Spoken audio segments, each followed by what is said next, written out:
Bonsoir et bienvenue dans Une minute un livre. Je vous parle ce soir de cet ouvrage, Manuel de management décomplexé, l'art capitaliste de discipliner le travail d'Anthony Galuzzo, professeur des universités en sciences de gestion au sein du laboratoire Coactis, un ouvrage aux éditions Zone 2026. Alors je m'intéresse aux questions de management au travail, de qualité de vie ou encore de souffrance au travail et bien évidemment l'angle de l'ouvrage a attiré mon attention. Alors sous couvert d'un faux manuel cynique, eh bien, l'auteur expose les ressorts réels de la domination managériale et de l'art capitaliste. Alors, loin d'être un simple pamphlet, l'ouvrage synthétise des travaux d'enquête en sciences sociales pour finalement mettre à nu les mécanismes ordinaires de la domination managériale et donc de cet art capitaliste de discipliner le travail. Alors, la parole est donc donnée au capitalisme, comment se maintenir en toute mauvaise foi, comment instaurer une véritable dictature de la division, comment bafouer les droits ou encore comment tout mettre en œuvre pour assurer son profit, comment exploiter les salariés, les ouvriers, les travailleuses, comment profiter du système pour garantir sa pérennité, comment bannir finalement des meneurs, organiser un syndicat maison, comment et pourquoi provoquer la grève. Alors c'est vraiment un manuel pédagogique pour et finalement bien manager de manière décomplexée, hein. Toujours dans ce ton dont on a parlé précédemment, manuel de shop floor management focalisé également sur l'extraction de la valeur et de l'exploitation. Alors au contexte principalement usinier mais transposable, Anthony Gabuzzo donc propose ici un guide de méthode de disciplinarisation de la main-d'œuvre trouvé dans la littérature d'enquête allant des années 1970 à 2000. L'auteur précise d'ailleurs que cela ne signifie pas que ces méthodes n'existaient pas d'ailleurs dans les phases antérieures au capitalisme. Eh bien, on vous offre ici finalement un écrit sidérant avec des techniques managériales observées dans l'industrie et qui en dépassent le cadre. Alors, bienvenue dans l'antagonisme finalement structurel, assumé et organisé entre les personnes ouvrières et les capitalistes, dans un ordre productif qu'il faut sans cesse imposer dans une domination managériale, dans l'ère de l'obéissance contrainte, voire collaborative. Alors pour assurer l'art capitaliste, voici donc quelques ingrédients.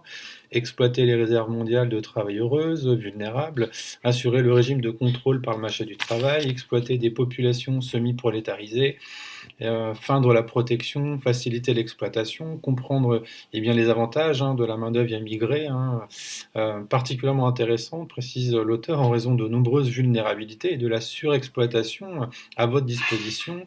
Pensez aussi à la main-d'œuvre sans papier, avec qui il est facile d'imposer des horaires irréguliers, par exemple, de leur refuser des soins médicaux, des pauses, des jours de repos, etc. Le livre montre comment cette précarisation administrative et migratoire constitue un puissant outil disciplinaire. Donc diviser pour contrôler, diviser le travail, les travailleuses, organiser la désolidarisation entre les travailleuses, exploiter les rivalités, latéraliser les conflits. Un point important à ne pas oublier, toutes les différences sont des leviers de division.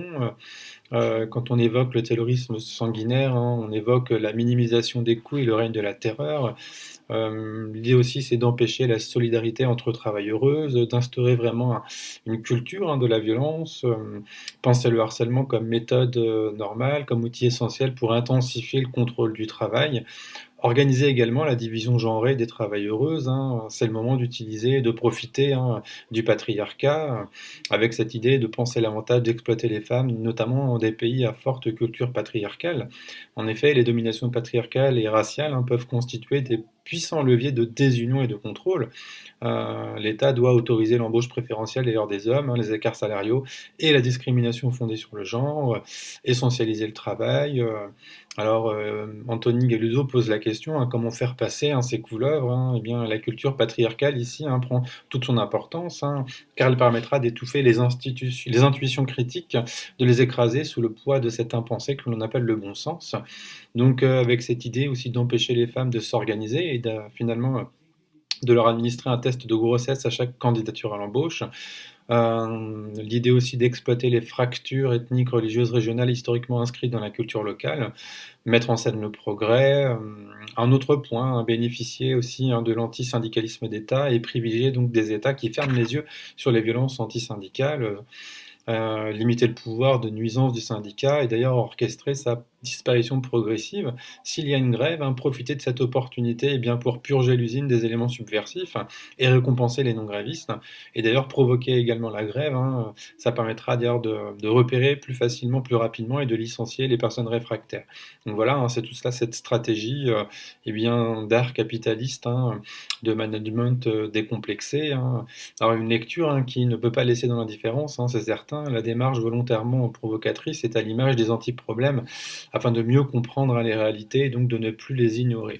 Je vous invite vraiment à découvrir cet ouvrage, c'est passionnant. Je vous souhaite une bonne lecture, une bonne découverte. À bientôt.